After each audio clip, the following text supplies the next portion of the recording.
এক ধনী উত্তরাধিকারীকে বিয়ে করার প্রথম দিনেই মেয়েটিকে তার নতুন স্বামী নির্দয়ভাবে এক গভীর গহ্বরে ফেলে দেয়। ভাগ্যক্রমে সে একটি শুকনো ডালে আটকে যায়, যা তার জীবন বাঁচায়।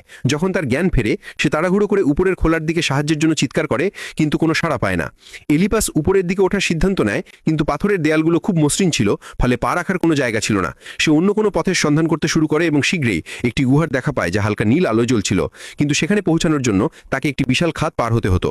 সাহস সঞ্চয় করে এলিড অন্যদিকে ঝাঁপ দেয়। পায়ে আঘাত থাকার কারণে সে প্রায় খাদে পড়েই যাচ্ছিল। ঠিক সেই সংকটময় মুহূর্তে তার পোশাকের চেইন একটি ফাটলে আটকে গিয়ে তাকে স্থির করে। সে তার বুক থেকে একটি ছুরি বের করে এবং অনেক চেষ্টার পর অবশেষে প্ল্যাটফর্মের উপর উঠতে সক্ষম হয়। নীল আলোর উৎস ছিল পোকামাকড় এবং তাদের নিঃসরণ। দ্রুত চিন্তা করে এলিড এক টুকরো কাপড় ছেড়ে তার মধ্যে কিছু জোনাকি পোকা মুড়ে একটি মেকশিফট লণ্ঠন তৈরি করে নেয়। গুহার আরও গভীরে সে একটি ছোট জলের ডোবা খুঁজে পায়। তৃষ্ণার্ত হয়ে সে আগ্রহের সাথে জল তুলে নেয়, কিন্তু দেখে যে তা নোংরা। উপরের গলন্ত বরফ থেকে ফোঁটা ফোঁটা পড়া জলের উপর নির্ভর করা ছাড়া তার আর কোনো উপায় ছিল না। সামান্য স্বস্তি অনুভব করার জন্য যখন সে চোখ বন্ধ করে, তখন উপরের বরফখণ্ডগুলো হঠাৎ গলতে শুরু করে। অন্ধকারের মধ্য দিয়ে একটি লাল আলোর রেখা ভেসে আসে এবং তারপর আগুনের শিখাসহ একটি দৈত্য নেমে আসে। এলিপ দ্রুত একটি সংকীর্ণ ফাটলের মধ্যে লুকিয়ে পড়ে এবং আবিষ্কৃত হওয়ার এড়াতে নিঃশ্বাস বন্ধ করে রাখে। হঠাৎ সে দেয়ালে খোদাই করা কিছু চিহ্ন এবং অনেক মৃত নারীর ছিন্ন ভিন্ন পোশাক দেখতে পায়। সে বুঝতে পারে যে এরা সবাই তারই মতো মেয়ে, যারা ধনী পরিবারের দ্বারা প্রতারিত হয়ে দৈত্যের কাছে বলি হিসেবে এখানে নিক্ষিপ্ত হয়েছে।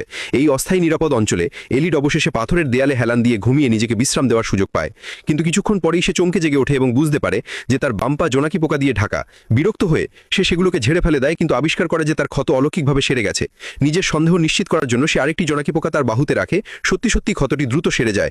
শক্তি ফিরে পেয়ে এলেব আত্মবিশ্বাস ফিরে পায়। গুহায় খোদাই করা একটি মানচিত্র থেকে সে জানতে পারে যে যদি সে এই পথ ধরে এগিয়ে যায়, তাহলে সে আরেকটি উইহতা পথে পৌঁছাতে পারবে, যা প্রমাণ করে যে কেউ একজন এখান থেকে একবার পালাতে পেরেছিল। দেয়ালে নিজের নাম খোদাই করার পর সে জোনাকি পোকার আলোয় নিজের পথ চলতে শুরু করে। কিছুক্ষণের মধ্যেই সে একটি স্ফটিক সজ্জিত গুহায় পৌঁছায়, যেখানে সূর্যের আলো এসে পড়ছিল। সে মাটিতে পড়ে থাকা একটি মুকুট তুলে নেয়, পোশাক ছিঁড়ে ফিতে তৈরি করে এবং আরোহণের জন্য তার হাত ও পায়ে পিছিয়ে নেয়। হঠাৎ গুহার উপর একটি কালো ছায়া দেখা যায়, যা এক ভয়ঙ্কর গর্জন করে ওঠে। এল লর আতঙ্কিত হয়ে ঘটনাক্রমে পিছলে যায়। দৈত্যটি তার রক্তাক্ত মুখ খোলে এবং শিকারের পড়ার জন্য ধৈর্য ধরে অপেক্ষা করতে থাকে। শেষ মুহূর্তে এল লর মুকুটটি একটি পাথরে আটকে নিজেকে অল্পর জন্য বাঁচিয়ে নেয়। সে মরিয়াভাবে উপরে উঠতে থাকে এবং শীর্ষে পৌঁছাতে সক্ষম হয়। কিন্তু যখন সে অবশেষে উইহতা পথে পৌঁছায়, তখন সে বুঝতে পারে যে এটি কেবল একটি খাড়া পাহাড়ের দিকে নিয়ে গেছে, নিচে নামার কোনো পথ নেই।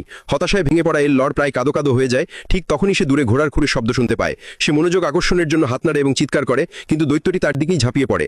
আতঙ্কিত হয়ে সে একটি কোণায় পিছিয়ে যায়, যেখানে সে একটি মানুষের কঙ্কাল খুঁজে পায়। তখন তার কাছে বিষয়টি পরিষ্কার হয়ে যায় যে নারী দেয়ালে মানচিত্রটি এঁকেছিল, সে আসলে কখনোই পালাতে পারেনি।